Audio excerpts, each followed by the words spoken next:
Hello and welcome to my blog posting, which in effect is an audio slideshow this term.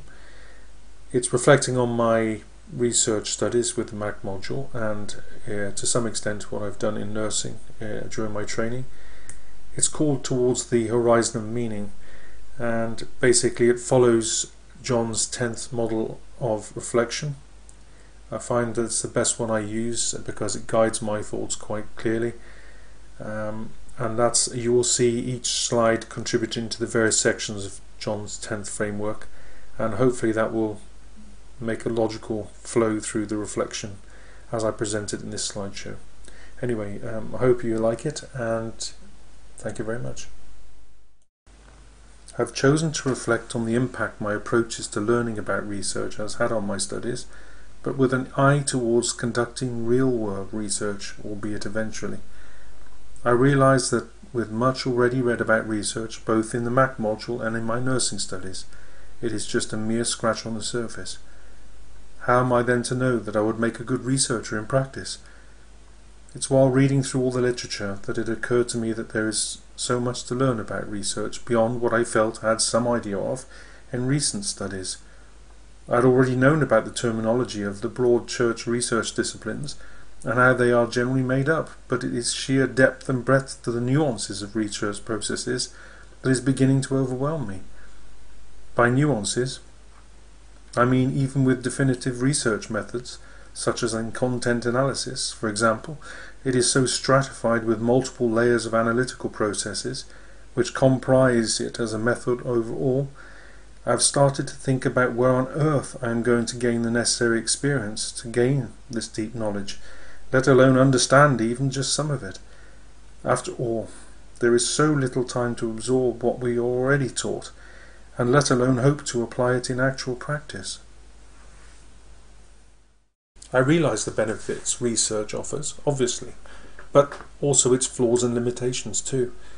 At the outset I was trying to pursue my research question for the Mac module, but then realised I was finding myself pursuing a subliminal research question of my own, as I wanted to sincerely find answers to questions for the effectiveness of online learning forms, but specifically in the context of social learning.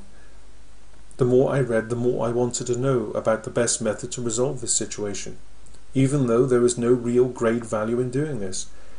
I found myself reading beyond the task requirements, reading too much material as usual, in the hope it would help me understand the research situation better, and more quickly, I guess being impatient too.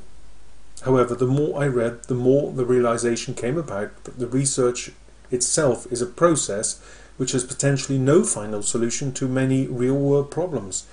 It appears so open-ended, there always seems so many ways of looking at the same problem and finding so many apparent solutions to it too.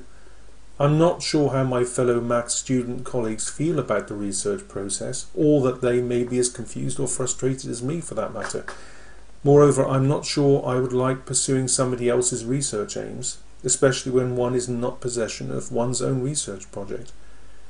This is one of the reasons I turned down the opportunity of a nurse research post last year, as some of the ethical issues made me think twice about the moral implications of undertaking somebody else's project, and particularly given its commercial aims. However, it seems or feels somewhat deflating for me, knowing that I am so far from implementing any real research, and that it feels overwhelming at times, especially given the more I read about the subject, the more I may know, but the less I seem to understand about it. I wanted to know how research is conducted beyond the methods that the articles I have read have alluded to. It's frustrating not knowing what it is that researchers must do or know to start a research process going, let alone maintain it. The Mac module has relit the need for me to know more about research, but that isn't enough. This external influence is pushing me to take in more and more information quickly, but without deeper prior knowledge, I feel I cannot do the current research module proper justice, even though I accept there is only so much I can do right now because of time. I have just read an article which has made me realise the flawed nature of research, particularly in the approach some researchers have undertaken and continue to undertake as they work on the effectiveness of online communities of learning. The article, which has been so influential for me, implicitly states that many of the researchers approaching this area of research are working on it in the wrong way, at least ineffectively so. I'm not sure this gives me hope or fills me with dread that I may arrive at the same blind alley myself one day in pursuit of my own research approach.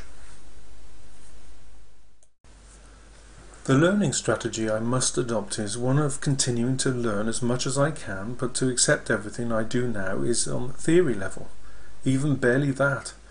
The choices to implement real research will come soon enough when I begin my dissertation.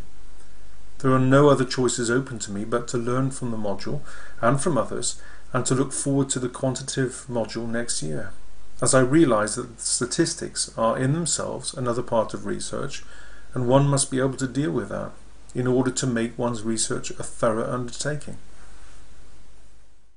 I see research in a different light, that's for sure. I see it as a necessary but potentially flawed process, and there is not always one way of analysing a process, a unit of analysis, or of observation. Meaning and context very much impact on the evaluation and interpretation processes that the researcher undertakes when exploring the phenomenon. There seems the method chosen to interpret the data is by whatever means of analysis the researcher deems fit for the purpose. It seems the data is interpreted in such a way it is channeled through the researcher's goal and theory approach to the analytical process. I need to continue to read and learn at the theoretical level. Peer knowledge, literature reviews, and practicing with scenarios and simulations appear the only way to inform my academic journey through research issues, and therein grasp the concepts of research and its applications to practice. I should not take one item of research as a final say on the matter, but to be prepared to seek out new research evidence to test or uphold my ongoing skepticism. In terms of the social dimension of learning, then I see the best research approach will have to take into account a taxonomy of studies, and in order to align subsequent research with a view to gaining consensus with other researchers pursuing the same phenomenon of interest. That way, it seems the most effective and reliable means to gain results from research which not only corroborate outcomes but offer up results which go on to affect practice outcomes with greater certainty or even success. In the aesthetic sense, I should use my imagination as a vehicle to visualize the research process in a more holistic sense, and in terms of being prepared to follow my intuition at times about discovering the hidden meaning in observations as I work towards the horizon of true meaning. It is not all about hard-nosed facts and analysis of obvious words or patterns, but is also an appreciation of the cultural influences that make up the demography of interest, and if necessary, being prepared to take the longitudinal approach to research before any useful information may arise from the phenomenon of interest. It is also about appreciating the symbolism that arises in interactions between the researcher and the researched. That also requires a mindfulness and presence of mind when developing a research method further, and in order to gain the most pertinent and useful information from the research process, which otherwise is hidden in latent meanings.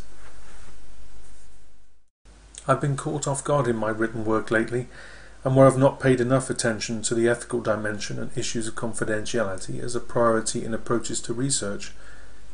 There is one thing gaining consent from the organisation, but it is also the ethics of dealing with research aims which also concern me. This ethical dilemma partly drove my decision not to enter into a research post last year, as I worried greatly about the ethical dimension of the commercial interest of the sponsoring authority at the time. Do I see myself as a potential researcher? I've no way of knowing yet, except to know I was accepted into that research post last year, but it became a missed opportunity perhaps. One way or the other, my practice must iterate through the various theoretical dimensions of all the main research methodologies for now, and before I can move on from the swampy lowlands of doubt and uncertainty, as Schoen puts it, which currently influences my feelings about large parts of the research process at the moment. If I am to deal with the research process as a holistic and comprehensive undertaking, and on my own terms, rather than as a passive number cruncher working solely to another organization's ethical agenda, or not as the case may be, then I will need more simulation and theoretical experience before being able to make more real-world decisions and more informed choices as to what constitutes a good researcher's role and how to go about achieving that. Thank you for listening.